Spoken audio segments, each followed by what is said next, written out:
तो इस कहानी की शुरुआत एक लड़की से होती है जो काफी परेशान है और बहुत तेजी से भाग रही होती है और फिर हमें एक आदमी को दिखाया जाता है और वो ये कहता है कि वो लड़की इस गांव के लिए मुसीबत ही लेकर आने वाली है और जिनके पास स्टार्स नहीं होते वो इस दुनिया में रहने के लायक नहीं है। और अब ये लड़की भागते हुए एक जंगल के अंदर आ जाती है और यहाँ से वह कुछ बाहर निकालती है और साथ में कुछ बैग बाहर निकलते हैं जिनके अंदर वो इन सारे के सारे बर्तनों को रख देती है और ये सारे के सारे बर्तन इस छोटे से बैग में समा जाते हैं और साथ ही में वह इस पेड़ के अंदर से भी कुछ किताबें निकालकर और साथ में इन बोतल्स को भी इसी बैग के अंदर डाल देती है। लेकिन ये बच्ची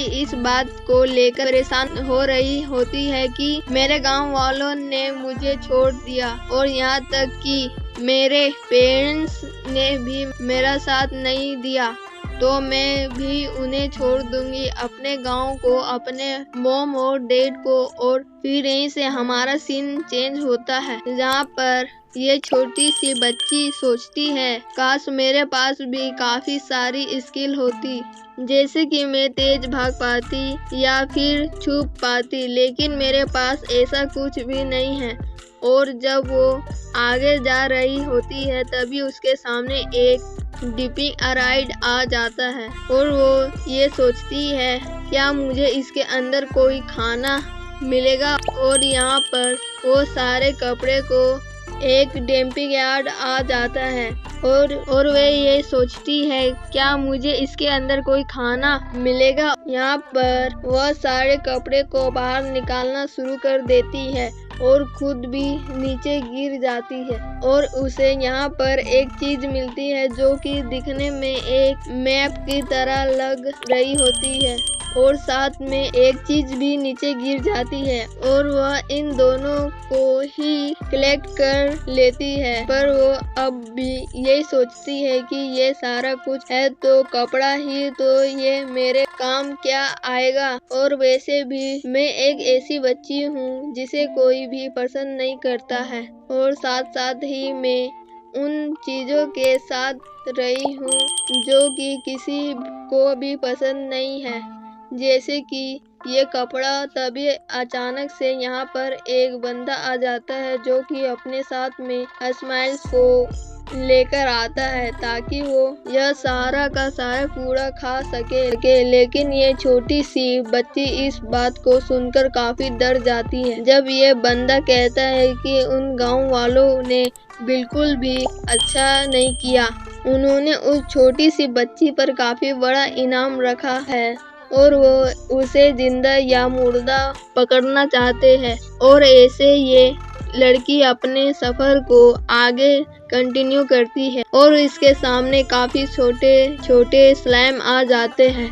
जिनसे ये काफी डर जाती है और उनसे दूर भागना शुरू कर देती है। बचाओ मम्मी स्लाइम। और भागते भागते ये नीचे गिर जाती है, गिरती ही जाती है और गिरती ही जाती है और फिर ये एक पेड़ पर आकर लटक जाती है। लास्ट में वहाँ से भी गिर जाती है जिससे उसके हाथ में भी चोट आ जाती है और इसे सही करने के लिए वह उसी पोषण का इस्तेमाल करती है जो कि उसे वहाँ से मिला था और इसके दोनों हाथ सही हो जाते हैं। अभी वो इन सारे स्लाइम से डर रही होती है जिसके बाद वो हिम्मत जुटाकर आगे जाती है और उसके सामने एक नदी होती है और ये अपने सारे कपड़े उतारकर इस नदी के अंदर कूद जाती है और काफी मस्ती करती है और अब वो इस पानी से बाहर आ जाती है। मैं पहले से काफी स्ट्रांग हो चुकी हूँ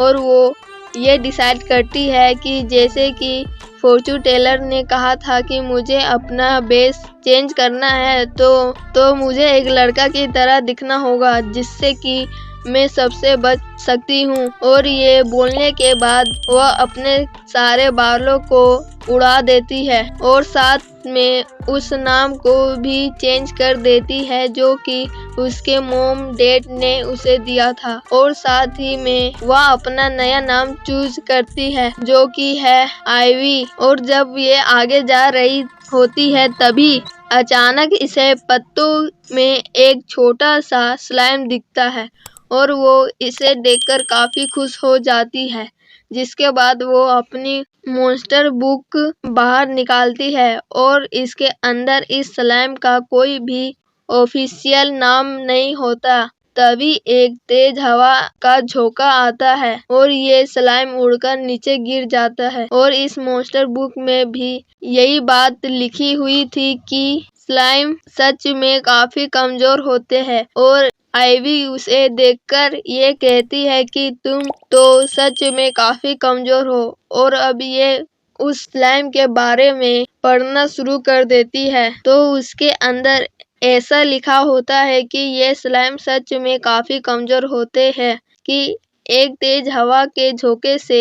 भी जान जा सकती है। और अब वो ये सोचती है कि वो इस स्लाइम की हेल्प करे, लेकिन उसे अब भी